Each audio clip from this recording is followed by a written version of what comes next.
Hello students, आज इस video में आपको रिपोर्टेड स्पीच के बारे में बताएंगे।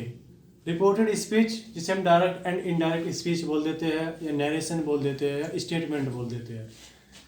रिपोर्टेड स्पीच के बारे में जानने से पहले हमें डायरेक्ट स्पीच और इनडायरेक्ट स्पीच को अलग अलग समझना होगा।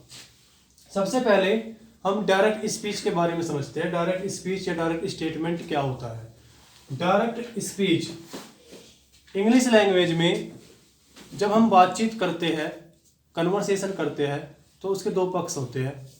एक बोलने वाला व्यक्ति होता है और एक सुनने वाला व्यक्ति। बोलने वाले व्यक्ति को स्पीकर कहते हैं और सुनने वाला व्यक्ति लिसनर होता है। जो बोलने वाला व्यक्ति होता है उसको फर्स्ट पर्सन माना जाता है और जो सुनने वाला व्यक्ति होता है उसको सेकंड पर्सन माना जाता है। बोलने वाला व्यक्ति सेंटेंस में सब्जेक्ट माना जाता है और सुनने वाला व्यक्ति सेंटेंस में ऑब्जेक्ट माना जाता है। ये बातें क्लियर होनी चाहिए सबसे पहले तो। अब डायरेक्ट स्पीच या डायरेक्ट स्टेटमेंट क्या होता है। जैसे कि कोई व्यक्ति बोल रहा है, जैसे मैं बोल रहा हूँ, तो मैं बोल रहा हूँ और आप सुन रहे हो।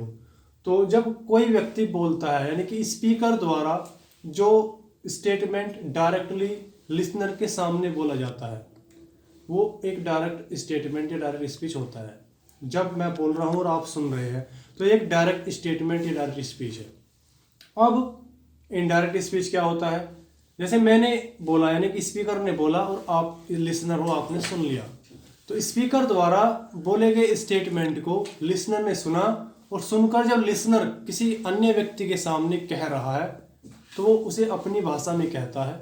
उसमें कुछ ना कुछ चेंज आ जाता है, मीनिंग नहीं बदलता है। लेकिन जब स्पीकर द्वारा कहे गए स्टेटमेंट को लिसनर सुनकर अपनी भाषा में किसी अन्य व्यक्ति के सामने बिना उसका मीनिंग चेंज करे कहता है, तो वो होता है एक इनडायरेक्ट स्पीच या इनडायरेक्ट स्टेटमेंट। तो ये तो हुआ आपका डायरेक्ट स्पीच और इनडायरेक्ट स्पीच क्या होता है।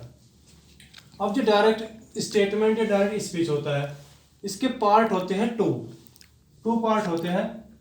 जैसा कि आप ये देख रहे हो, कोमा और ये होता है इन्वर्टेड कोमा। इसको बोलते हैं कोमा और ये होते हैं इन्वर्टेड कोमा। तो इसके टू पार्ट होते हैं। एक पार्ट होता है जो ये हमारा कोमा और इन्वर्टेड कोमा है। इसके जो बाहर का जो पार्ट है, ये एक पार्ट तो ये होता है, इसको बोलते हैं रिपोर्टिंग वर्ब। एक पार्ट होता है हमारा ये इन्वर्टेड कोमा के अंदर, इसको बोलते हैं रिपोर्टेड स्पीच। ठीक है, ये तो हुए इनके पार्ट। अब जो ये पार्ट होते हैं, जैसे कि इन्वर्टेड कोमा के बाहर रिपोर्टिंग वर्ब है और ये रिपोर्टेड स्पीच है, इसके भी अपने अलग अलग पार्ट होते हैं। जैसे ये इसका सब्जेक्ट है, ये हेल्पिंग वर्ब है, ये मेन वर्ब है और ये ऑब्जेक्ट है। इसी तरीके से ये रिपोर्टेड स्पीच का सब्जेक्ट, ये हेल्पिंग वर्ब, ये मेन वर्ब और ये हो गया ऑब्जेक्ट। तो इस तरीके से ये हमारा रिपोर्टेड स्पीच के अंदर डायरेक्ट जो सेंटेंस होता है वो क्या होता है, वो हमने समझा। अब है इनडायरेक्ट सेंटेंस या स्पीच क्या होता है। इनडायरेक्ट सेंटेंस जो होता है उसके अलग अलग रूल होते हैं। इसी सेंटेंस को हमने इनडायरेक्ट बनाया है।